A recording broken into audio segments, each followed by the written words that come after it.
খালাস 15th অ্যামেন্ডমেন্টের main gist. তারপরে দেশনেত্রী বেগম খালেদা জিয়া তিনি বলেছিলেন এই সংবিধান ছুঁড়ে ফেলে দেয়া হবে যদি জনগণের সরকার প্রতিষ্ঠা হয়। সেই সোভারেইন জনগণ আমাদেরকে ভোট দিয়েছে, এই সোভারেইন পার্লামেন্টে পাঠিয়েছে, যার কারণে আমরা আজকে এখানে যা কিছুই আলাপ করব সেটা জুডিশিয়ারির বিরুদ্ধে সারাদিন যদি আমরা বলি, জুডিশিয়ারির কাছে কেউ এটা মামলা করার ক্ষমতা নাই। মাস্টারি করতে হয়, প্রফেসরি করতে হয়, মাননীয় স্পিকার আইন কখন প্রণয়ন করবো আর কখন ভাষণ দেব। মাননীয় স্পিকার আপনাকে ধন্যবাদ। ইয়েস মাননীয় স্পিকার, আমি মাননীয় সংসদ নেতার পক্ষে বক্তব্য রাখছি। মাননীয় সংসদ নেতা সর্বশেষে বক্তব্য রাখবেন কিনা সেটা তার প্রিরোগেটিভ, কেউ ডিকটেট করতে পারে না, এটাই বিধি। মাননীয় স্পিকার, বিসমিল্লাহির রহমানির রহিম। মাননীয় স্বরাষ্ট্রমন্ত্রী, আপনার সময় 40 মিনিট। আমি কেন বলছি আমি বলবো, 40 মিনিটে শেষ করবেন। জি মাননীয় স্পিকার, আপনি দয়া করলে আরো বাড়িয়ে দিতে পারেন। দয়াময় পরম দয়ালু আল্লাহর নামে। বিরোধী দল এটা চায়, এটা কিন্তু 72-এর সংবিধানে ছিল না মাননীয় স্পিকার। আমরা এটা চাই। শহীদ রাষ্ট্রপতি জিয়াউর রহমান এটা সংবিধানে গ্রহণ করেছিলেন। মহান আল্লাহর ওপর পূর্ণ আস্থা ও বিশ্বাস এই সংবিধানের মূলনীতি হইবে। আমরা এটা চাই, বিরোধী দল চায় কিনা জানি না। এটা পঞ্চম সংশোধনের মাধ্যমে শহীদ রাষ্ট্রপতি জিয়াউর রহমান সংবিধানের মূলনীতি এবং আর্টিকেল 8-এ রাষ্ট্র পরিচালনার মূলনীতিতে গ্রহণ করেছিলেন। এই দুই জায়গা থেকেই পঞ্চদশ সংশোধনের মাধ্যমে বিগত ফ্যাসিস্ট সরকার নির্মূল করে দিয়েছে। আমরা এটা পুনর্বহাল চাই। এগুলো ঐকমত্য কমিশনের গঠিত জুলাই সনদে থাকতে পারত। কোনো রাজনৈতিক দলের আপত্তি ছিল, তারা রাখেন। এই জন্যেই আমি আমার পরের বক্তব্য বলবো, এখানে আসছি বিরোধী দল সংস্কার চায়, সংবিধানের সংশোধনী চায় না। পুনর্লিখিত সংবিধান কেউ কেউ চেয়েছিল, যারা বিদেশ থেকে আমদানি হয়েছিল বিভিন্ন সংস্কার প্রস্তাব সহকারে। আমরা বলেছিলাম rewriting of constitution, new constitution, গণপরিষদ, এগুলো একই কথা। যে সংবিধান আমরা যা কিছুই সংশোধনী চাই, গ্রহণ করতে চাই, সেটা আমরা সংশোধনীতে আনি। তাল দপ করিয়া পড়িল নাকি পড়িয়া দপ করিল, এক কথাই তো মাননীয় স্পিকার। সংশোধনীতে আমরা চাই। এখন প্রস্তাবনার মধ্যে অনেকে প্রস্তাব করেছিলেন সংবিধানের প্রস্তাবনায় যে 71 এবং 24-কে বরাবর করে আমরা প্রস্তাবনায় নিয়ে আসি। মাননীয় স্পিকার, বাংলাদেশের জনগণের, এদেশের সর্বশ্রেষ্ঠ অর্জন হচ্ছে বাংলাদেশের স্বাধীনতা। 71-এর সাথে আর কোনো কিছুর তুলনা চলে না। আমরা 24-এর জুলাই জাতীয় সনদ এবং জুলাই ঘোষণাপত্রের এসেন্সকে আমরা সংবিধানে ধারণ করার জন্য অঙ্গীকার করেছি, করব। চতুর্থ তফসিলে আসবে সেই কথা। জুলাই ঘোষণাপত্র আমরা বলেছি, জুলাই জাতীয় সনদও বলেছি। অঙ্গীকার নামায় দেখেন আপনি, শেষের পৃষ্ঠায় আছে এই জুলাই জাতীয় সনদের অঙ্গীকার নামার মধ্যে আছে। যাই হোক, এখন 71 এবং 72-এর সংবিধান কেন ভালো লাগে না আমরা বুঝি তো মাননীয় স্পিকার। 71 এই দেশের স্বাধীনতার ঘোষণা, স্বাধীনতা যুদ্ধ, মুক্তিযুদ্ধ, বিজয় অর্জন, শহীদ রাষ্ট্রপতি জিয়া, সবই এক কাতারে গাথা। এদেশের মানুষের সর্বশ্রেষ্ঠ অর্জন, বিজয় গাথা। কারো কারো জন্য হতে পারে এটা পরাজয়ের গ্লানি, আমি ওই জায়গায় যাব না। 72-এর সংবিধান কেন ভালো লাগে না মাননীয় স্পিকার?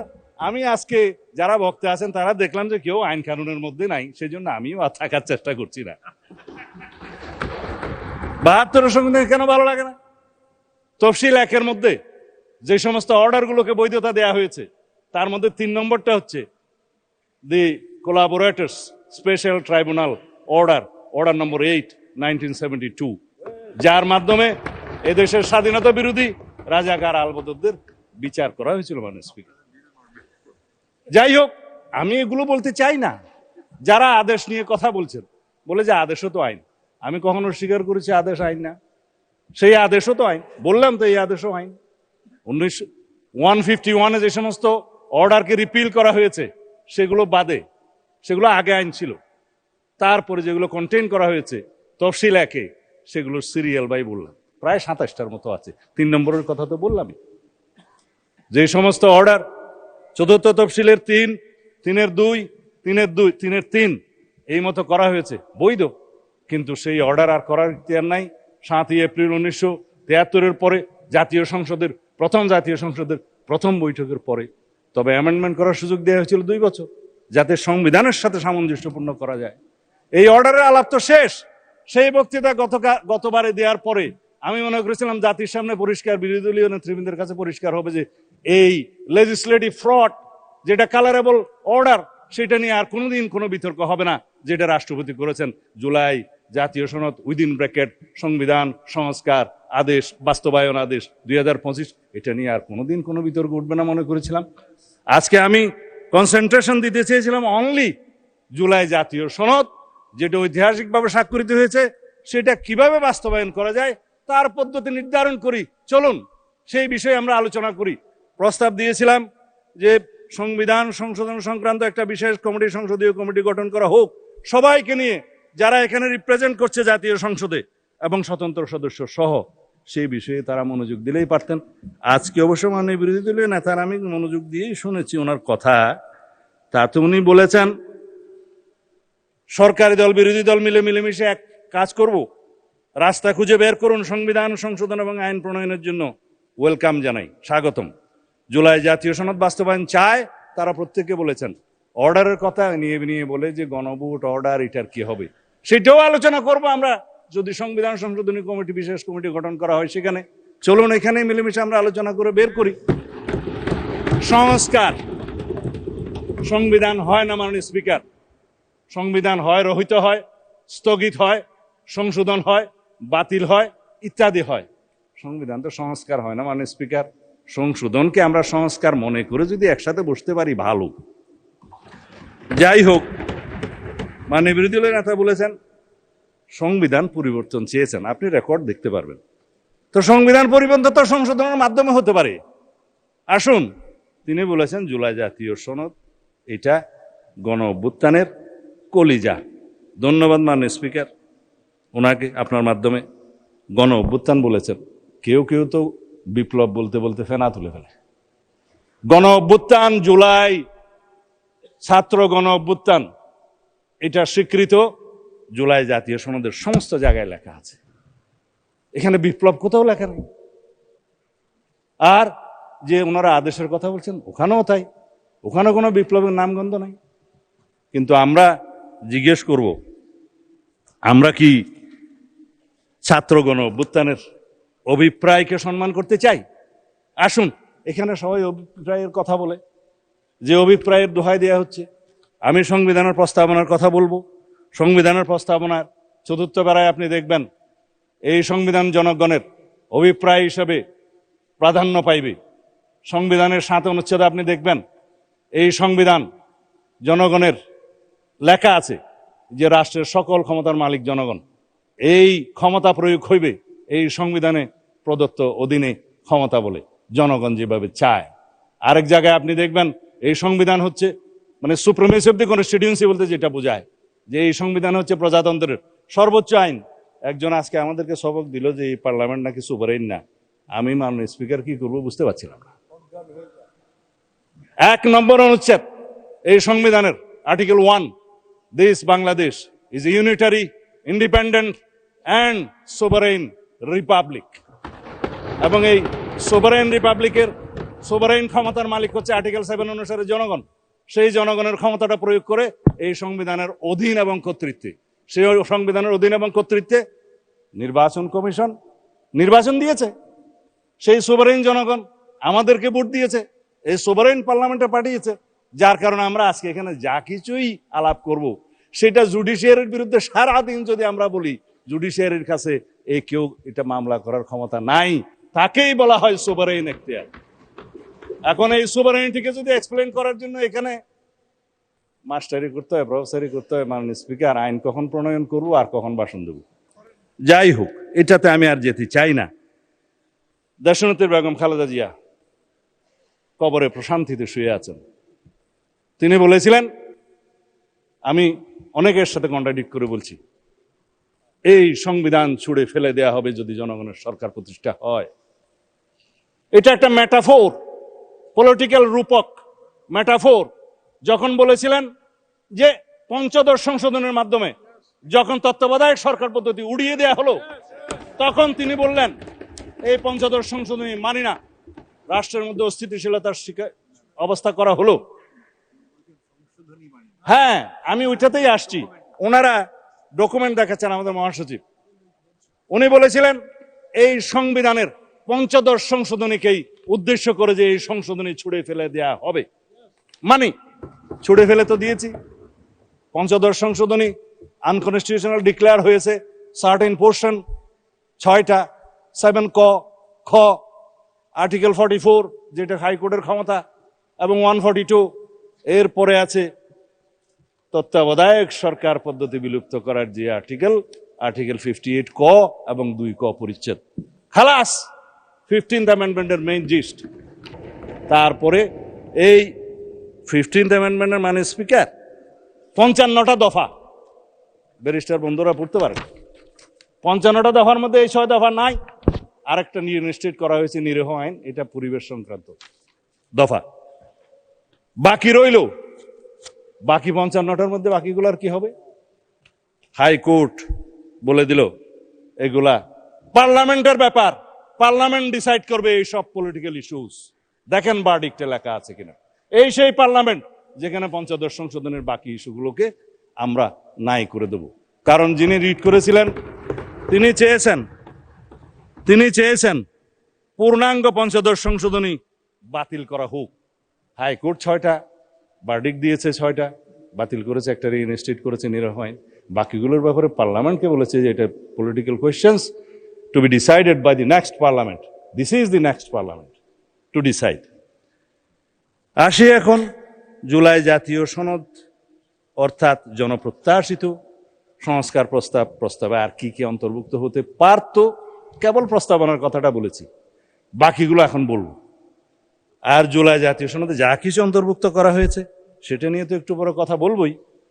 আর রাজনৈতিক সমঝোতা হওয়ার পরেও শেষ মুহূর্তে যে সংস্কার ঐকমত্য কমিশন যা কিছু বাদ দিয়েছে সেই কথা এখন একটু বলি। প্রস্তাবনার মধ্যে যা কিছু বাদ দিয়েছে সেটা তো বললাম। রাষ্ট্র পরিচালনার মূলনীতি হিসেবে যেটা বললাম, মহান আল্লাহর উপর আস্থা এবং বিশ্বাস, পূর্ণ আস্থা এবং বিশ্বাস, ঐকমত্য হয়েছিল, লেখা হয় নাই সনদে। তারপরে মরহুম শেখ মুজিবুর রহমানের ছবি সংক্রান্ত যে অনুচ্ছেদ পঞ্চদশ সংশোধনীতে অন্তর্ভুক্ত করা হলো, আজকে এখানে অনেকে বক্তব্য দিলেন যে তাহলে তো ছবি টানাতে হয়। ছবি না টানানোর জন্যই তো এই সংশোধনীগুলো গ্রহণ করার জন্য বলছি। সম্মত হয়েছিলাম আমরা, ঐকমত্য হয়েছিল বিরোধী এবং আমরা সবাই মিলে যারা আলোচনা করেছি। 33টা দল ছিল ওখানে। চিঠিও দেয়া হলো আমাদেরকে যে আপনারা এই দফা চান কিনা। আমরা বললাম সংস্কার প্রস্তাবের পক্ষে, আলোচনায় তো আমরা একমত হয়েছিলাম, আবার চিঠি কেন? সেই চিঠি সই করে আবার তাদেরকে দিয়েছি, হ্যাঁ একমত, কিন্তু সনদ অন্তর্ভুক্ত করা হলো না মাননীয় স্পিকার। আর একটা সম্মত হয়েছিলাম তফসিল, পঞ্চদশ সংশোধনের মাধ্যমে সংবিধানে 3টা তফসিল সংযুক্ত করা হয়েছে, 5ম, 6ষ্ঠ এবং 7ম। যে এখানে একজন ভদ্রলোক নাকি স্বাধীনতার ঘোষণা দিয়েছিলেন বলে এখানে একটা দেয়া হলো, আমি নাম নিতে চাই না। হলো তফসিল, বলা হলো একজন 7ই মার্চের ভাষণ দিয়েছে, সংবিধানে অন্তর্ভুক্ত করা হলো। রচনা, লিটারেচার আর্কাইভে থাকতে পারতো, সংবিধানে নিয়ে আসলো। তারপর ওই স্বাধীনতার ঘোষণা দিয়েছে বলে স্বাধীনতার ঘোষণাপত্রের 5ম অথবা 6ষ্ঠ প্যারাতে বলেছিলেন যে মরহুম শেখ মুজিবুর রহমান, ওখানে মরহুম লেখা নাই, যে যথাযথভাবে ঢাকায় স্বাধীনতার ঘোষণা করেছেন। ইতিহাস কি তা বলে? বলে না। সারা বিশ্ব স্বীকৃত যেটা শহীদ রাষ্ট্রপতি জিয়াউর রহমান 26 তারিখে, অর্থাৎ 25 তারিখের দিনগত রাতের 26 তারিখের প্রথম প্রহরে যেটা উই রিভোল্ট বলে স্বাধীনতার ঘোষণা দিয়েছিলেন। তারপরে 27 তারিখ, সেই জন্যই বাংলাদেশের স্বাধীনতা দিবস 26 তারিখ। তারপরে 27 তারিখে তিনি কালুরঘাট বেতার কেন্দ্র থেকে provisional head of the state হিসেবে এই বাংলাদেশের স্বাধীনতা ঘোষণা করেন। এরপরে সংশোধিতভাবে on behalf of the national leader Sheikh Mujibur Rahman স্বাধীন পক্ষে ঘোষণা করেন। এটা ইতিহাস, আমরা অস্বীকার করি না।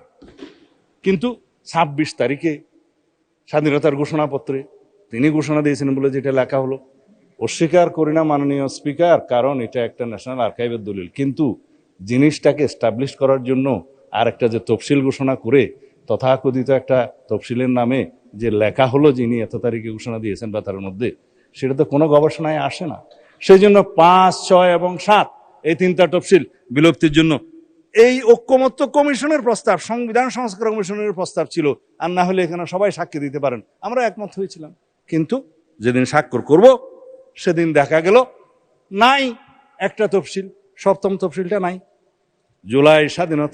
জুলাই ঘোষণাপত্রের সনদে সবাই স্বাক্ষর করেছে, মাননীয় স্পিকার, এখানে যারা যারা রিপ্রেজেন্ট করছে। তবে এনসিপি নির্বাচনের পরে করেছে, বাকিরা আগে করেছে। স্বাক্ষর তো করেছেন, সেই স্বাক্ষরিত জুলাই জাতীয় সনদে অবশ্যই নোট অফ ডিসেন্টগুলো দেখে শুনেই করেছেন। সুতরাং এখানে এগুলো নিয়ে অস্বীকার করার তো কিছু নাই।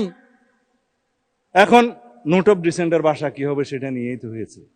এই যে আমাদের ইশতেহার, একটা ইশতেহারের কপি আনছিলাম এখানে, ইশতেহারের মধ্যে বলা আছে যে যারা নির্বাচনী ইশতেহারে সেই সমস্ত নোট অফ ডিসেন্ট উল্লেখ করে জনগণের ম্যান্ডেট প্রাপ্ত হবে তারা সেই মতে বাস্তবায়ন করিতে পারিবে। এই ইশতেহার বিএনপি নির্বাচনী ইশতেহার আমরা করেছি, স্বাক্ষরিত জুলাই জাতীয় সনদের ভিত্তিতে নির্ধারিত হইবে। সুতরাং জনগণ এখানে 51% ভোট দিয়েছে। আমরা তো বলেছি উচ্চ কক্ষের বিষয়ে আমি এখন বলবো না, মানে স্পিকার, উচ্চ কক্ষের বিষয়ে আমরা এখানে বলেও দিছি 100 সদস্য বিশিষ্ট উচ্চ কক্ষ প্রবর্তন করা হইবে। রাজনৈতিক দলসমূহ নিম্ন কক্ষের অর্জিত আসন সংখ্যার আনুপাতিক হারে উচ্চ কক্ষে প্রতিনিধিত্ব করিবে।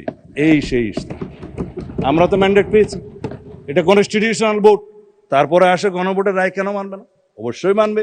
গণভোটের ভোটটা তো একটা কালারেবল লেজিসলেশন, একটা যে লেজিসলেশনকে বলা হয় ফ্রড অন দি কনস্টিটিউশন, যে লেজিসলেশন করার ক্ষমতা প্রেসিডেন্টের ছিল না, সেটা পই পই করে বলেছি, সেটার উপরে গণভোট হয়েছে।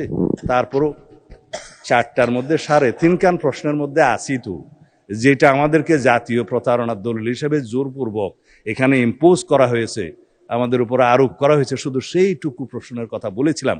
আমি বলেছিলাম সেই জুলাই আদেশটা, একটাকে আমি নাম দিচ্ছি জুলাই আদেশ, আর এটা হচ্ছে জুলাই সনদ। এই জুলাই আদেশের যে এতগুলো পৃষ্ঠা আছে, আমি বলেছিলাম যে আমার পড়তে লেগেছিল 3 ঘন্টা, জনগণ কয় ঘন্টা পরে এটার উপরে হা না ভোট দিয়েছে জানা নেই। 4টা প্রশ্ন দিল, আইনমন্ত্রীটি কি বলেছেন, 4টা প্রশ্নের একটা তফসিলে গিয়ে দেখা যায় সেখানে কোনো প্রবর্তনের কথা বলা নাই, দফা 17। তার মানে এটি এনে দেওয়ার পর। সুতরাং এই গুজামেল দিয়ে একটা জনগণকে গণভোট দিতে বাধ্য করছে। আমরা তো মানবো। আসুন সেই আলাপগুলো আমরা সংবিধান সংশোধন কমিটিতে এসে করি, কোনটা কি করা যাবে। আপনারা সংস্কার বলছেন, আমরা বলছি সংশোধন। ঠিক আছে, আপনারা মনে মনে খুশি থাকলে অসুবিধা নেই সংস্কার নিয়ে, কিন্তু সংবিধান তো অ্যামেন্ডেড হবে, সংশোধিত হবে, এই সংসদেই হবে, এই জাতীয় সংসদেই হবে। অবশ্য যারা বিদেশ থেকে এসেছিলেন সংস্কার কমিশনে, তারা একটা আইডিয়া নিয়ে এসেছিলেন, মাননীয় স্পিকার, সেটা হচ্ছে ন্যাশনাল কনস্টিটিউশনাল কাউন্সিল, এনসিসি, জাতীয় সাংবিধানিক কাউন্সিল। যে ক্ষমতা তাকে দেয়া হয়েছিল, দেশে আর এক্সিকিউটিভ ব্রাঞ্চের দরকার ছিল না, প্রধানমন্ত্রীর কোনো ক্ষমতা নাই, সব সেই কাউন্সিলই করবে। আমরা অতঃপর বিতর্ক করে সেটা বের করে দিলাম। তারপরে বলল যে সাংবিধানিক যে সমস্ত নিয়োগ হবে সেখানে আলাপ করেন। আমরা বললাম নির্বাচন কমিশনের গঠন প্রণালী সম্পর্কে আমরা একমত, সাংবিধানিকভাবে সংবিধানে আনবে বিরোধী দল, সরকারি দল, মাননীয় স্পিকারের নেতৃত্বে, এবং একটা নিউট্রাল কমিটি করে সেটা করা হবে, আমাদেরই প্রস্তাব। এগুলো বাদে বলছি বাকি যে সমস্ত অর্গানাইজেশনের কথা বলছেন সংস্থা সাংবিধানিক, এগুলো আইন প্রণয়নের মাধ্যমে করা হোক, আমরা দ্বিমত করি নাই। তারা আপার হাউসের মধ্যে সংবিধান সংশোধনে নিয়ে যেতে চায়। আমরা বললাম আপার হাউস পৃথিবীর যে সমস্ত দেশে, উন্নত দেশে আছে, যেমন United states of America, senate, সেখানে 50টা অঙ্গরাজ্যে তাদের স্টেটের মধ্যে সরাসরি ভোটে সিনেটর নিযুক্ত হয়। তাদের ক্ষমতা থাকে, সাংবিধানিক ক্ষমতা থাকে, কমিটির ক্ষমতা থাকে, লেজিসলেশনের ক্ষমতা থাকে। আমরা পার্শ্ববর্তী দেশ ইন্ডিয়ার কথা জানি, council of states, Indian constitution article 80, তারা বলছে যে it is council of states, যেটা রাজ্যসভা নামে পরিচিত, তারা সরাসরি ভোটে নির্বাচিত নন। তাদের লেজিসলেশনের ক্ষমতা ইনডাইরেক্টলি দেয়া হয়, লোয়ার হাউসের মধ্যে আসে, আপার হাউস থেকে প্রস্তাব আসে। কিন্তু লোয়ার হাউসে যারা ডাইরেক্টলি নির্বাচিত, তাদেরই ক্ষমতা হচ্ছে চূড়ান্ত। মানে স্পিকার একটা অনির্বাচিত বডি, যেখানে জনগণ সরাসরি তাদের সার্বভৌম ক্ষমতা দেয়নি, সেখানে সার্বভৌম পার্লামেন্টের ক্ষমতাকে খর্ব করে আপনি সংবিধানের যেটা চূড়ান্ত আইন, রাষ্ট্রের সর্বোচ্চ আইন, সেটা সংশোধন করতে দিবেন, এটা ন্যায্য নয়। আমরা একমত হইনি। সেই প্রশ্নটাও গণভোটের মধ্যে কেন দিতে হলো? যাই হোক, এখন আমি সেই আলাপে যাব না। আমি শুধু অনেক কথাই এখানে বলে ফেলেছি। জনগণের অভিপ্রায়ের চূড়ান্ত অভিব্যক্তি রূপে সংবিধান হচ্ছে চূড়ান্ত আইন। সবাই অভিপ্রায়ের কথা বলেন, জুলাই গণ অভ্যুত্থানের, ছাত্র গণ অভ্যুত্থান অভিপ্রায়ের কথা বলেন। আসুন, সে অভিপ্রায় হিসাবে জনগণের সে অভিপ্রায়কে চূড়ান্ত রূপ দিতে গেলে সংবিধানে আগে আনতে হবে। তারপরেই প্রথমবারের মতো যখন অভিপ্রায়কে সংবিধানে আনা হলো, তখন সেটা 4 নভেম্বর 1972 সংবিধান হিসেবে পরিণত হলো এবং সেটা অভিপ্রায়ের অভিব্যক্তি হিসাবে, মানে প্রকাশ হিসাবে গৃহীত হলো। This is called constitution. এখন আমরা এই অভিপ্রায়কে, জুলাই ছাত্র গণ অভ্যুত্থানের অভিপ্রায়কে আমরা ধারণ করি, কনস্টিটিউশনে নিয়ে আসি, অভিপ্রায়কে মূল্যায়ন করি, অভিব্যক্ত করি, প্রকাশিত করি, তখন সেই অভিপ্রায়ের মূল্যায়ন হবে। আদারওয়াইজ এই অভিপ্রায় তো রাস্তায় মিছিল দিতে পারবেন, কিন্তু অভিপ্রায়কে সংবিধানে ধারণ করার জন্য এই পার্লামেন্টে আসতে হবে, অ্যামেন্ডমেন্ট নিয়ে আসতে হবে। সেই অভিপ্রায়গুলোকে আমরা ধারণ করব। আমরা সম্মান করি জুলাই ছাত্র গণ অভ্যুত্থানের আবেগকে, আমরা সম্মান করি তাদের আকাঙ্ক্ষাকে, শহীদের স্বপ্নকে। সে অভিপ্রায়কে আমরা ধারণ করার জন্য তো সংবিধান সংশোধন করতে চাই, মাননীয় স্পিকার। যাই হোক, এখন যারা শহীদ রাষ্ট্রপতি জিয়াউর রহমানের 5ম সংশোধনীর কথা বললেন, 2 লাইন না বললে রেকর্ডে থেকে যাবে, সেই জন্যই বলি। 5ম সংশোধনী যেভাবে উড়িয়ে দেওয়া হয়েছে, একইভাবে 3য় সংশোধনী তত্ত্বাবধায়ক সরকার বিল উড়িয়ে দেওয়া হয়েছিল। আমি বলি ইনজাস্টিস খায়রুল হক, সরি, এটা আনকনস্টিটিউশনাল ওয়ার্ড, আই উড্র। এই জাস্টিস খায়রুল হক 3য় সংশোধনী উড়িয়ে দিলেন এবং কিছু অবজারভেশন দিলেন যে পার্লামেন্ট মে কনসিডার বলে, শ্যাল বলতে পারে না, যেহেতু জুডিশিয়ারি ক্যানট ডিকটেট দি সুভারেইন পার্লামেন্ট। এইখানে এগেইন সুভারেনিটি অফ দি পার্লামেন্ট প্রমাণিত। জুডিশিয়ারির হাত এখানেই সীমাবদ্ধ যে এই সুভারেইন লেজিসলেচারকে, পার্লামেন্টকে ডিকটেট করতে পারে না, সাজেস্ট করতে পারে। এবং এখানকার পাশকৃত যে কোনো অ্যামেন্ডমেন্ট, আইন, সংবিধান হোক আর যাই হোক, ইন্টারপ্রিট করতে পারে একজন ব্যারিস্টার সদস্য বলেছেন। হ্যাঁ, supreme court is the guardian of the constitution, interpret করতে পারে কনস্টিটিউশনের, এবং ইন্টারপ্রিটের পরে যদি মনে হয় যে এটা তাদের বিবেচনায় আনকনস্টিটিউশনাল কোনো বিধান, ডিক্লেয়ার করতে পারে আল্টা বায়াস দ্য কনস্টিটিউশন, এবং নাল এন্ড ভয়েড যাই হোক, যে ভাষাই হোক, করতে পারে, ওইখানেই সীমাবদ্ধ। কিন্তু পার্লামেন্ট সেইটার অনুবলে তারা বলতে পারে না যে পার্লামেন্টকে এই এনাক্টমেন্ট নিতে হবে। আমাদেরকে এখনো সেই জন্য বলি, তত্ত্বাবধায়ক সরকার বিল আমাদেরকে এখানে গ্রহণ করতে হবে, মাননীয় স্পিকার। 3য় সংশোধন বিলের মাধ্যমে জাজমেন্টকে তো তাই বলতে হবে, জুডিশিয়ারিকে তাই বলতে হবে। 3য় সংশোধনীকে যে আনকনস্টিটিউশনাল ডিক্লেয়ার করলো, সেইটাকে আবার রিভিউতে বলা হলো নো, 3য় সংশোধনী লেজিটিমেট এনাক্টমেন্ট। কিন্তু সেটা যেহেতু এটাকে বলা হয়, এটা doctrine of eclipse, doctrine of eclipse অনুসারে সেটা রিইনস্টেট হয়েছে, চন্দ্রগ্রহণ চলে গিয়েছে। কিন্তু তারপরেও এই পার্লামেন্টকে তত্ত্বাবধায়ক সরকার পদ্ধতির বিল আবার আনতে হবে, সংশোধনীর মাধ্যমে নিয়ে আসতে হবে। আমরা তত্ত্বাবধায়ক সরকার পদ্ধতি বহাল করার জন্য দীর্ঘ 17 বছর সংগ্রাম করেছি, রক্ত দিয়েছি। এই তত্ত্বাবধায়ক সরকার ব্যবস্থা পুনর্বহালের জন্য দেশনেত্রী বেগম খালেদা জিয়া শেষ মুহূর্ত পর্যন্ত জীবনের চেষ্টা করেছেন। তিনি শান্তিতে শুয়ে আছেন, কারণ 3য় সংশোধনী বহাল হয়েছে, মাননীয় স্পিকার। আর 5ম সংশোধনী, যেটা ফ্যাসিস্ট শেখ হাসিনা এখানে অগণতান্ত্রিক সংশোধনী করেছিল, সেটা বাতিল হয়েছে, মাননীয় স্পিকার। পূর্ণাঙ্গ বাতিল হয়নি, আপিল হয়েছে আপিলের ডিভিশনে। হাইকোর্ট যেটুকু বাতিল করেছে, বাকিগুলো ওখানে করবে। কিন্তু আমি বলি কি, মাননীয় স্পিকার, সেইটার আর প্রয়োজন নাই। এই পার্লামেন্ট যথেষ্ট 5ম সংশোধনীর 55 দফার সকল বিধান এখানেই আমরা বিলুপ্ত করে দিতে পারবো যদি আমরা সবাই এগ্রিড হই। জুডিশিয়ারির প্রয়োজন নেই, এখানেই হচ্ছে সুপারিয়রিটি অফ দি পার্লামেন্ট। আমি এখনো আপনার ইয়ের মধ্যে আসি নাই, মাননীয় স্পিকার, কি বলে জুলাই সনদে আসি নাই। সময় কতক্ষণ আছে আমি বিষয় জানি না। এখানে জুলাই সনদের মধ্যেই এখন দফাওয়ারি আলোচনা করতে চেয়েছিলাম। সবাই তো রাজনৈতিক বক্তব্য দিয়েছে, সেই জন্য আমিও একটু অনুপ্রাণিত হয়ে পয়লা রাজনৈতিক বক্তব্য দিয়ে দিলাম। মাননীয় স্পিকার, কথা তো বলার কথা, দফা অনুসারে জুলাই জাতীয় সনদের যেটা প্রণয়নের সাথে আমি দীর্ঘদিন জড়িত ছিলাম, কাজ করেছি, সেইটার মধ্যে কিভাবে এরা ড্রাস্টিক মানে সার্জিক্যাল কি যেন ড্রাস্টিক সার্জারি করেছে সেটা দেখতে হবে। আমি সার্জিক্যাল অপারেশন করেছি সেটা দেখতে হবে। আমরা 33টা রাজনৈতিক দল এই আলোচনায় অংশগ্রহণ করেছিলাম। তার মধ্যে পার্লামেন্টে যারা এসছে তাদের সংখ্যা 8টা। ইসলামী আন্দোলন বাংলাদেশ, খেলাফত মজলিস, গণ অধিকার পরিষদ, গণসংহতি আন্দোলন, এনসিপি, বাংলাদেশ খেলাফত মজলিস, বিএনপি এবং জামাত ইসলামী। এখানে সিরিয়াল নাম্বার দেয়া আছে, আমি নোট করে রেখেছি কার সিরিয়াল নাম্বার কত। তবে আমাদেরটা 21, জামাত ইসলামেরটা 22। যে সমস্ত নোট অফ ডিসেন্ট দিয়েছে আপনি 21-22 দেখলে দেখবেন, আর এনসিপিটা হচ্ছে আপনার 14। এইভাবে সিরিয়াল সবগুলো বলতে গেলে সময় লাগবে। কিন্তু এখন আমি দফাওয়ারি যদি যাই, মাননীয় স্পিকার, কথা অনেকগুলো বলে ফেলেছি, জবাবও অনেকগুলো দিয়ে দিয়েছি, সংক্ষিপ্ত আলোচনাই করতে পারবো, অসুবিধা নাই। দফা 3-এর মধ্যে এইখানে প্রথম দফাতে ঐক্যমত উপনীত হওয়া বিষয়সমূহ সংবিধান সংশোধন সাপেক্ষে বলা আছে। আইনমন্ত্রী বলেছে 47টা দফা আছে ওর মধ্যে, আরো দফা থাকতে পারত, যেগুলো তারা ঐক্যমত হওয়ার পরেও ইনক্লুড না করে একটা ষড়যন্ত্র করেছে আমি বলবো। কিন্তু আর যেগুলো ঐক্যমত হয় নাই সেরকম কোনো বিষয় বাদ দিয়েছে, যেমন তফসিল। এখন বলেছে সংবিধান সংশোধন সংক্রান্ত দফা 3, যে দফাগুলো নিয়ে শুধু আলোচনা করা দরকার, সংক্ষিপ্ত আলোচনা শুধু ওখানেই করব, বাকি দফাগুলো ছেড়ে দেবো। মাননীয় স্পিকার, এখানে সংবিধান সংশোধনের বিষয়টা উচ্চ কক্ষে নিয়ে যাওয়ার বিষয়টা হয়েছে, সেটা আমি ইতিমধ্যেই বলে দিয়েছি, আমি আর রিপিট করব না সময় বাঁচানোর জন্য, যে উচ্চ কক্ষে সংবিধান সংশোধনী বিল যেতে পারে না। কেন পারে না তাও বলেছে। দফা 4, সংবিধানের 7 ক এবং খ আমরা বিলুপ্তির পক্ষে, এখনো বিলুপ্তির পক্ষে। এখানে অবশ্য 3টা দল নোট অফ ডিসেন্ট দিয়েছে, আমরা না। সেটা কারা কারা দিয়েছে জানি না, তবে মেন দলের মধ্যে না, তারা পার্লামেন্টে আসে নাই বলে তাদের নাম আমি উল্লেখ করছি না। এই 7 খ এবং খ কি? ফ্যাসিস্ট আওয়ামী লীগ সরকার, ফেসিবাদী আওয়ামী লীগ সরকার বলেছিল এই সংবিধানের বিরুদ্ধে কিছু কিছু কথা বললে, যা বললে মৃত্যুদণ্ড হবে এবং সর্বোচ্চ সাজা দেওয়া হবে ইত্যাদি, রাষ্ট্রদ্রোহিতা হবে।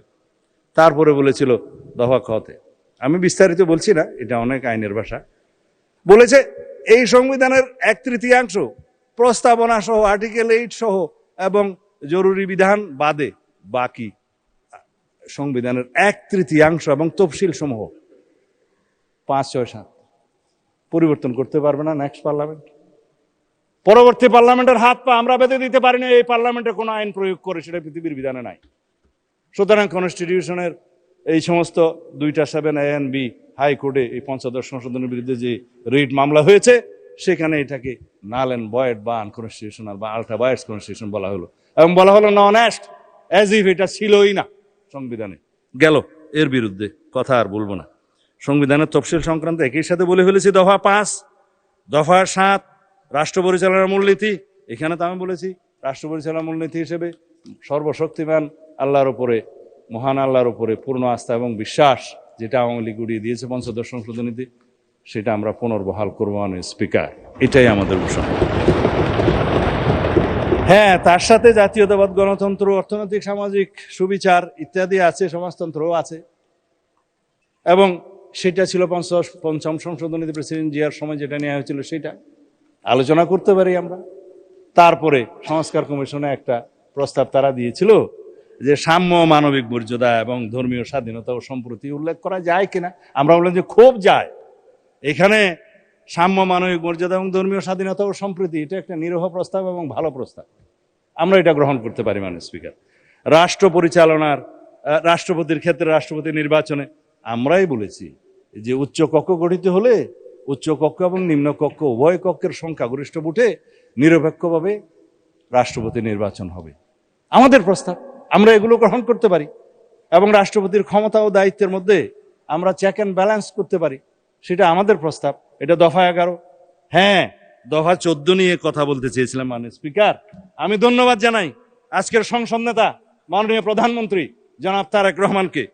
তিনি সরাসরি নির্দেশনা দিয়েছিলেন প্রধানমন্ত্রীর মেয়াদ 10 বছরের বেশি হতে পারবে না।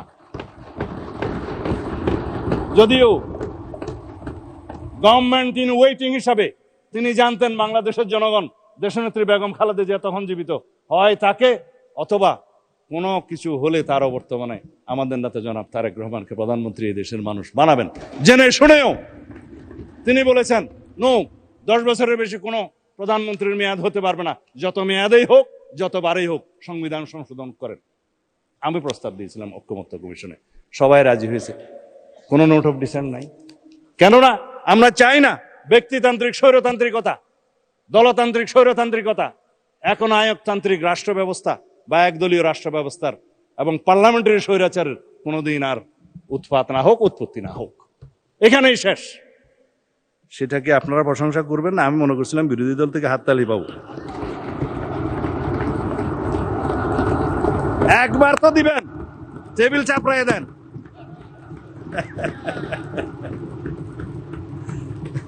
আচ্ছা, আমার সময় চলে যাচ্ছে, মানে স্পিকার আপনি একটু খেয়াল রাখবেন।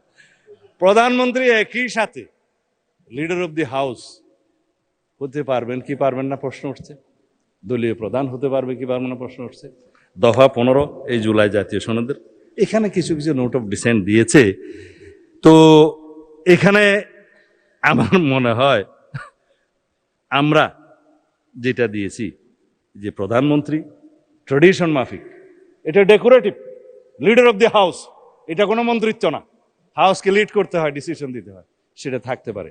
জামাত ইসলামের বন্ধুরা বলছিলেন হ্যাঁ এটা বোধহয় থাকা যায়, তবে দলীয় প্রধান বোধহয়, আমরা বললাম যে দলীয় প্রধান থাকলে পৃথিবীর বিভিন্ন দেশে ডেমোক্রেটিক প্র্যাকটিস, শুধুমাত্র দলীয় প্রধান হওয়ার কারণে কি তার প্রধানমন্ত্রিত্ব হওয়াটা হরণ করা যায়?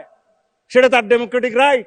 সুতরাং আমরা বলেছি দলীয় প্রধান প্রধানমন্ত্রী হবেন কি হবেন না সেইটা তার রাইট, তার ডেমোক্রেসির উপর, গণতান্ত্রিক অধিকারের উপর হস্তক্ষেপ করা যাবে না। সুতরাং আমরা নোট অফ ডিসেন্ট দিয়েছি। আশা করি আপনারা হাততালি না দিলেও মোটামুটি সম্মত থাকবেন। যাই হোক, তারপরে তত্ত্বাবধায়ক সরকার ব্যবস্থার মধ্যে 21টা দফা আছে, মানে স্পিকার দফা নম্বর 16। এখানে এই 21টা দফার মধ্যে আমরা তো সবাই বললাম তত্ত্বাবধায়ক সরকার পদ্ধতি আমরা গ্রহণ করতে চাই। এই জন্য দীর্ঘ 17 বছর আমরা আন্দোলন সংগ্রাম করেছি, রক্ত দিয়েছি, জীবন দিয়েছি। কিন্তু গঠন প্রণালী নিয়ে 2-1টা দফায় বিরোধী দলীয় বন্ধুদের সাথে আমাদের একটু আলোচনা প্রয়োজন। আমরা বলেছি সবাই মিলে তত্ত্বাবধায়ক সরকার পদ্ধতি আমরা গঠন করব, কিন্তু রাষ্ট্রপতি যে লাস্ট অপশন আছে, রাষ্ট্রপতিকে আমরা তত্ত্বাবধায়ক সরকারের প্রধান উপদেষ্টা হওয়ার আর সুযোগ দিতে চাই না, আমাদের প্রস্তাব। কিন্তু সর্বশেষ পদ্ধতি হিসাবে জুডিশিয়ারিকে বাদ রেখে আর কোনো বিকল্প প্রস্তাব আমরা নিতে পারি কিনা সেটা আমরা জাতীয় সংসদে আলাপ আলোচনার মধ্য দিয়ে বের করব। এখানে ওনারা একটা ভোটিং ব্যবস্থা করতে বলেছিলেন, এটাকে কি একটা যেন ভোট বলা, আমি ভুলে গেছি, হ্যাঁ কি একটা ভোট যেন বলেছিল এটা আর কি, হ্যাঁ র্যাঙ্ক চয়েস ভোট। আমরা যে র্যাঙ্ক চয়েস ভোটের মধ্যেও গাফলতি আছে। সুতরাং আমরা জাতীয় সংসদে এই বিষয়টা আলোচনা করি, একটা বিষয় আমরা বের করতে পারবো, সেই জন্য নোট অফ ডিসেন্ট দেওয়া হয়েছে। তত্ত্বাবধায়ক নিয়ে কোনো কারো দ্বিমত নাই। যাই হোক, মানে স্পিকার, এরপরে আসলো দ্বিকক্ষ বিশিষ্ট আসন সৃজন। এটা তো বললাম দ্বিকক্ষে 100 সদস্য, আমরা সবাই রাজি, এবং দ্বিকক্ষের এখতিয়ার নিয়ে, গঠন প্রণালী নিয়ে কিছু একটু বিরোধ আছে, সেটা আমরা এখানে আজকে বড় প্রশ্ন হিসেবে দেখছি যে দ্বিকক্ষের ক্ষমতা, একটু আগে আমি আলোচনা করেছি, সংবিধান সংশোধনী ওখানে যাবে না, বাট আইন প্রণয়নের একটা পর্যায়ে এখান থেকে আইন ওখানে যাবে, তারা আলোচনা করবে, 1 মাস সময়ের ভিতরে হয় সিদ্ধান্ত দিবে, সুপারিশ করবে, অথবা ফেরত দিবে, সেই পর্যন্ত আমরা একমত। কিন্তু সংবিধান সংশোধনের বিষয়ে আমরা উচ্চকক্ষের এখতিয়ার রাখতে চাই না। আর কোন পদ্ধতি গঠন প্রণালী হবে, ওনারা বললেন প্রপোর্শনেট, আমরা বললাম আমাদের নোট অফ ডিসেন্ট আছে, আমরা জনগণের ম্যান্ডেট পেয়েছি, আসনের অনুপাতে যা হবে তাই আমরা পাবো, এখানেই হচ্ছে দ্বিমত। আসন আলোচনা করি। তারপরে আসলো মাননীয় স্পিকার নারী সদস্যের বিষয়ে। আমরা বললাম যে আসুন 50টা নারী সদস্যের আসন রিজার্ভ রাখি, মোট সদস্য আমরা 100 উন্নীত করবো ক্রমান্বয়ে, 10% করে আমরা বাড়াই না, প্রথম সংসদে এই সংসদে 10% আমরা অ্যামেন্ডমেন্ট নিয়ে আসি, পরে 5% করে করে বাড়বে। কিন্তু ওনারা সম্মত হলেন, কিন্তু একজনকেও নমিনেশন দিলেন না মাননীয় স্পিকার এইবার 5%। যাই হোক, আমি এটা শিকায়ত করতে চাই না, ভবিষ্যতে দিবেন আর কি, এইবার হয়তো অফিস। তারপরে দফাতে এসে ডেপুটি স্পিকার পদে মনোনয়ন, আমাদের মানে প্রধানমন্ত্রী, আমি উপস্থিত ছিলাম, মানে বিরোধী দলীয় নেতাকে বললেন যে জুলাই সনদ বাস্তবায়ন শুরু করি, চলেন ডেপুটি স্পিকারটা আপনারা নেন, নাম দেন। সর্বশেষ শুনলাম ওনারা একটা প্যাকেজ ডিল করতে চান, সিঙ্গেল করবেন না। তা এখন তো ট্রেন চলে গেছে মাননীয় স্পিকার, আমরা তো দিতে চেয়েছিলাম আগের থেকে অ্যাকশন। এখন আসুন, সংবিধান সংশোধন করার পরে আমরা ডেপুটি স্পিকারের 2টা পদ সৃজন করলে একটা আপনারা পাবেন, আপার হাউসেও পাবেন, লোয়ার হাউসেও পাবেন। সংশোধন না করলে কোথেকে পাবেন? তবে স্থায়ী কমিটির সভাপতি হিসাবে 4টা সংসদীয় কমিটি, গুরুত্বপূর্ণ কমিটি সহ অন্যান্য কমিটিগুলোতে সভাপতি বিরোধী দলীয় সদস্যদের থেকে হবে, আসনের অনুপাতে যা পান। এখন মাশাআল্লাহ আপনারা তো 68টা পেয়েছেন, আরো মিলে হয়তো 77টা হয়েছে, ভালোই পাবেন। আসেন আমরা এটা সংসদে আলোচনা করে ঠিক করি, এগুলাই তো আমরা নিতে চেয়েছি। এবং 70 দফা 70 অনুচ্ছেদ জাতীয় সংসদের, এইটা নিয়ে আমাদের মাননীয় সংসদ সদস্যগণ খুবই উৎফুল্ল। আজকে আমি আমাদের মাননীয় সদস্যকে বলছিলাম যে যা মন চাই বলেন, আজকে 70 বিধি আপনার জন্য উন্মুক্ত, কারণ এখানে নাই। আপনি দলের বিরুদ্ধে ভোট দিতে পারবেন 4টা ক্ষেত্র বাদে, 2টাতে সবাই একমত হয়েছিল, আস্থা ভোট এবং অর্থ বিল। আমরা বলেছিলাম না, এর বাইরে আর 2টা থাকা দরকার, সংবিধান সংশোধনী বিল এবং যুদ্ধ পরিস্থিতি সংক্রান্ত যে জরুরি অবস্থা হবে সেই সময় যেন দলের বিরুদ্ধে ভোট না দিতে পারে। জাতীয় নিরাপত্তার প্রশ্নটা জড়িত, উইদিন ব্র্যাকেট যুদ্ধ পরিস্থিতি, এই 2টা রাখেন। আমরা নোট অফ ডিসেন্ট দিয়েছি, আমরা জনগণের ম্যান্ডেট পেয়েছি, সেই হিসাবে যাব। বাকি সব বিষয়ে মাননীয় সংসদ সদস্যগণ, under the sun anything you can discuss here. কোন দল আপনার বিরুদ্ধে, সরকারি দল কোনো ব্যবস্থা নিতে পারবে না, বিরোধী দল ব্যবস্থা নিতে পারবে না। সংসদ সদস্য বল বহাল থাকবে, এই সংসদ এলাইভ হবে। যাই হোক, এরপরে বাকি যে সমস্ত বিষয় আছে নির্বাচনী ব্যবস্থা বিষয়ে, এটা আমরা তো বললাম যে আমরা একটা স্বাধীন নির্বাচন কমিশন গঠন করব, সবাই মিলে আলাপ আলোচনা করে। এখানে স্পিকার সভাপতি থাকবে, প্রধানমন্ত্রী, বিরোধী দলীয় নেতা এবং আরেকজন সদস্য থাকবে সেকেন্ড বিরোধী দল, জুডিশিয়ারির একজন, আমার ঠিক মনে নাই। সবাই মিলে থাকবে, এখানে কোনো সরকারি দলেরও প্রাধান্য থাকবে না, বিরোধী দলেরও প্রাধান্য থাকবে না। এমন একটা নির্বাচন কমিশন আমরা গঠন করব, যে নির্বাচন কমিশনকে নির্বাচনকালীন সময়ে কেউ আর প্রভাব বিস্তার করতে পারবে না। আমাদের এই প্রস্তাব ছিল, এই যেগুলা বলে সাংবিধানিক সংস্থা সমূহে নিয়োগের ক্ষেত্রে যে এনসিসি করার কথা ছিল, আমরা যে এনসিসি লাগবে না, আসুন এটা এখানেই আনি। তারপরে অন্যান্য সাংবিধানিক কিছু প্রতিষ্ঠানের বিষয়ে কথা বলা হয়েছে। আমরা বললাম যে এটা আমরা স্ট্রং আইন করি, শক্তিশালী আইন প্রণয়নের মধ্য দিয়ে সেগুলো আমরা ব্যবস্থা নেব। বিচার বিভাগের কথা মাননীয় স্পিকার কি বলবো, এখন বিচার বিভাগের কথা বললে তো অসম্ভব ব্যাপার। প্রধান বিচারপতি নিয়োগের ক্ষেত্রে আমরা বলেছিলাম একটা অপশন থাকুক, যাতে আর কোনোদিন আগের মতো যে আমাদের এক্সপিরিয়েন্স হয়েছে, যে কি যেন এটা শপথবদ্ধ রাজনীতিবিদদেরকে আমাদের আর যেন দেখতে না হয় আমরা সেই জন্য বলেছি প্রধান বিচারপতি হবে অ্যাপিলেট ডিভিশন থেকে নিযুক্ত। আগে সংবিধানে এটা ওপেন ছিল, কোত্থেকে নিযুক্ত হবে সেটা নির্ধারিত ছিল না। আমরা বলছি আপিল বিভাগের বিচারকদের মধ্য থেকে নিতে হবে। আর 2টা অপশন থাকতে হবে, জ্যেষ্ঠতম 2 জনের মধ্য থেকে প্রধান বিচারপতিকে নিয়োগ করতে হবে। এগুলো খুব সামান্য বিষয়, আমরা ডিসকাস করে এখানে একমত হতে পারি, যেটা জুলাই জাতীয় সনদে ছিল। এখন অন্যান্য বিষয়ের মধ্যে যে সমস্ত গুরুত্বপূর্ণ বিষয়, তা হলো আসুন বিচার বিভাগের স্বাধীনতা নিয়ে কথা বলি। আজকে বিচার বিভাগের স্বাধীনতা দেখেন, আজকেও একটা পত্রিকায় এসছে, মাননীয় স্পিকার আমি এখানে হয়তো দেখালে উত্তরটা ভুল হবে না, কার্যকরের আগেই সিন্ডিকেটের কবলে সুপ্রিম কোর্ট সচিবালয়। আমরা বলেছিলাম আর্টিকেল 116 অনুসারে আপনি সংবিধান যেটা আনকনস্টিটিউশনাল ঘোষণা করেছে, যে ইনকনসালটেশন অফ দি প্রেসিডেন্টের যেটা ক্ষমতা, ইনকনসালটেশন অফ দি চিফ জাস্টিস, সেটা ওই পোর্শনটা আনকনস্টিটিউশনাল ঘোষণা করেছে মানি। কিন্তু আপনি সুপ্রিম কোর্টের সচিবালয় অধ্যাদেশটা করলেন, কারোর সাথেই আলাপ আলোচনা করলেন না। সংবিধানের অনুচ্ছেদ অনুসারে এখানে যদি আমরা আলাপ আলোচনা করে একটা আইন প্রণয়ন করে শক্তিশালী, সেটাই কি ভালো হতো না? এটাকে আমরা সংবিধানেই রাখতে হবে। আর বলা হলো যে সুপ্রিম কোর্ট না হাইকোর্ট জাজেস অ্যাপয়েন্টমেন্ট অর্ডিন্যান্স নিজেই আর্টিকেল 95 এবং 98 ভায়োলেশন করে বসে আছে।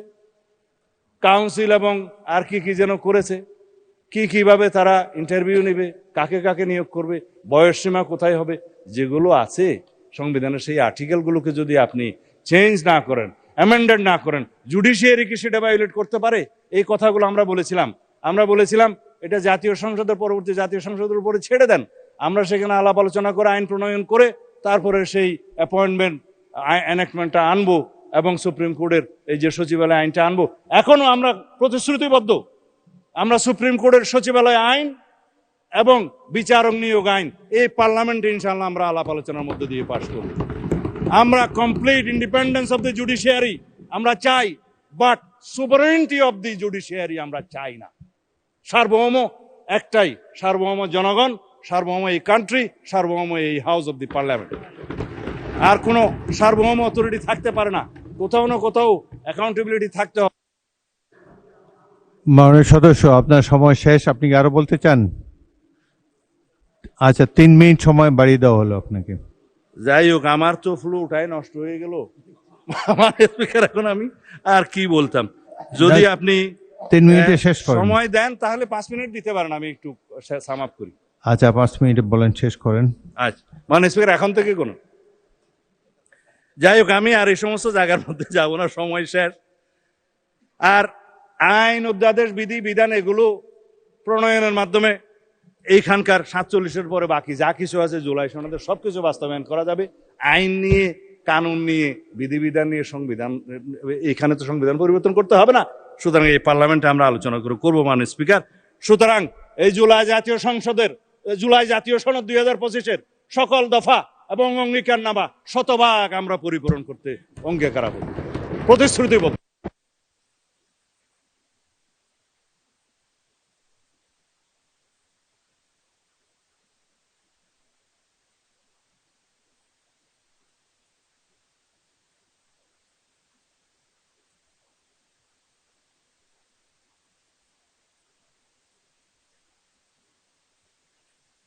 চলে গেছে, টোটাল চলে গেছে। বাইকে পুরো হাউসের মাইক টাইম হয়ে গেছে।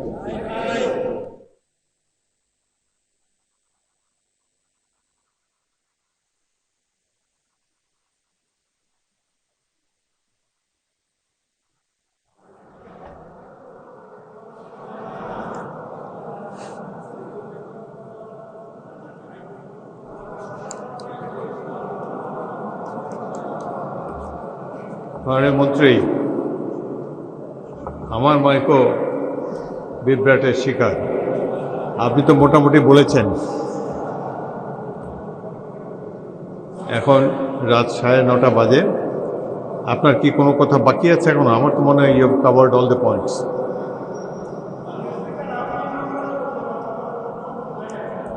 এটা হয়তো রেকর্ড হবে না, তবে যা বলতে চাই তা বলি। হ্যাঁ, মাননীয় স্পিকার, আমরা আসছে মানে স্পিকার শোনা যায় কিনা আমি জানি না, গেলে না যাক, মাননীয় স্পিকার কোনো অসুবিধা নাই। মাননীয় মন্ত্রী শুনতে পাচ্ছি না আপনার কথা। 3-4 মিনিট অপেক্ষা করলে হয়তো এটা রেস্টোর করতে ঠিক আছে মাননীয় স্পিকার, আপনি যখন রুলিং দিয়েছেন 4 মিনিটই বলবো। মাননীয় স্পিকার, সারাদিন বলে যে অনেকে সারা রাত রামায়ণ পড়ে সকালবেলা, এখন আমাদেরকে আমার মনে হয় সব পয়েন্টই আপনার বলা হয়েছে। এখন আমি কনক্লুড করি। আমি বলতেই পারলাম না, আপনি কেমন বলা খালি গলায় বলতে। আচ্ছা ঠিক আছে মাননীয় স্পিকার, আমাকে একটু ইন্টারফিয়ার না করলে আমি বলতে পারবো। গড়িটা এখন থেকে শুরু করবো। এখন 7 খণ্ড রামায়ণ পড়ে যদি সকালবেলা আমার বন্ধুরা বলে সেই অবস্থায় হয়ে যাচ্ছে। কোথায় জুলাই আদেশ আর কোথায় জুলাই সনদ? আমরা জাতিকে পরিষ্কার করতে চাই, জুলাই জাতীয় সনদ 2025 যেটা স্বাক্ষরিত হয়েছে, যেটা ঐতিহাসিকভাবে স্বাক্ষরিত হয়েছে, সকল বন্ধুরা স্বাক্ষর করেছেন, সেই স্বাক্ষর নোট অফ ডিসেন্ট সহ এনসিপি অবশ্য পরে করেছে, নির্বাচনে করেছে তো বটে, সেটা আমরা বাস্তবায়ন করতে চাই। যেটা বলছে যে জুলাই আদেশ ইট ইজ নো অর্ডার, এটা লেজিসলেটিভ ফ্রড, এটা কালারেবল লেজিসলেশন, এটা ফ্রড অন দি কনস্টিটিউশন, সেটা কোনো অর্ডার নাই।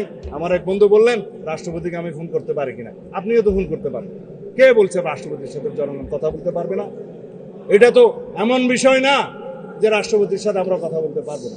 দেশেরই তো রাষ্ট্রপতি, আপনারা তো তার কাছেই শপথ নিয়েছেন এক সময়, কেউ কেউ উপদেষ্টা হিসাবে। আমরা মাননীয় স্পিকার এখানে সংবিধান মেনে এসেছি। জিজ্ঞেস করেন প্রত্যেকটা সদস্যকে, তারা যে ফর্মে শপথ নিয়েছে, এটা 148 অনুচ্ছেদ অনুসারে, তৃতীয় তফসিল অনুসারে ছাপানো শপথ। যার কাছে শপথ নিয়েছে সংবিধান অনুসারে, তার কাছে শপথ নেওয়ার কথা। যার কাছে স্পিকার, ডেপুটি স্পিকার নাই, প্রধান নির্বাচন কমিশনের শপথ নিয়েছে। এটাও এখানে আমরা সংবিধান মেনে এসেছি। আমরা এখানে এসছি, এই সংসদে সেশন ডিক্লেয়ার করেছে রাষ্ট্রপতি, এটাও সংবিধান অনুসারে এখানে রাষ্ট্রপতি ডিক্লেয়ার করেছে, স্থান নির্ধারণ করেছেন। 73 অনুচ্ছেদ অনুসারে তিনি এখানে ভাষণ দিয়েছেন, এগুলোও সংবিধান অনুসারে এসছেন। আমরা যে রাষ্ট্রপতির ভাষণের উপরে আজকে আলোচনা করছি, এইটাও তো সংবিধান মেনে আলোচনা করছি মাননীয় স্পিকার। সবকিছুতেই আমরা সংবিধান মানছি, আর এখন সংবিধান ভালো লাগে না, এই বক্তৃতা মাননীয় স্পিকার শুনতে চাই না। আমার সময় কি শেষে আরো আছে তো মাননীয় স্পিকার, 1 ঘন্টা 1 মিনিট 55 সেকেন্ড আছে। শুনলো কি আর না শুনলো কি আমি বলে যাই। তারপর মাননীয় স্পিকার, কথা হচ্ছে সংবিধান যেখানে যেখানে সুবিধা সেখানে সেখানে মানলাম। সংবিধান মানতে মানতে সাংবিধানিক উঠে নির্বাচিত হয়ে এখানে আসলাম, সাংবিধানিকভাবে শপথ নিলাম, সাংবিধানিকভাবে এখানে আলোচনা করছি, সাংবিধানিকভাবে এমপি হয়েছি এবং সংবিধান অনুযায়ী এখানে আলোচনা করছি, সমস্ত কিছু রুলস এন্ড প্রসিডিওর মানছি। আর এখানে বলছে যে সংবিধান কি জনগণের অভিপ্রায়ের উপরে? ধন্যবাদ ইয়েস, প্রধানমন্ত্রী। সংবিধানে জনগণের অভিপ্রায়কে ধারণ করার জন্যই আমাদেরকে সংবিধান, আমরা সেই অভিপ্রায়কে সম্মান করার জন্য সংবিধানের সংশোধন করতে চাই। মাননীয় স্পিকার, সুবিধা করতে পারলাম না এত ষড়যন্ত্রের মধ্যে, আপনাকে অনেক ধন্যবাদ।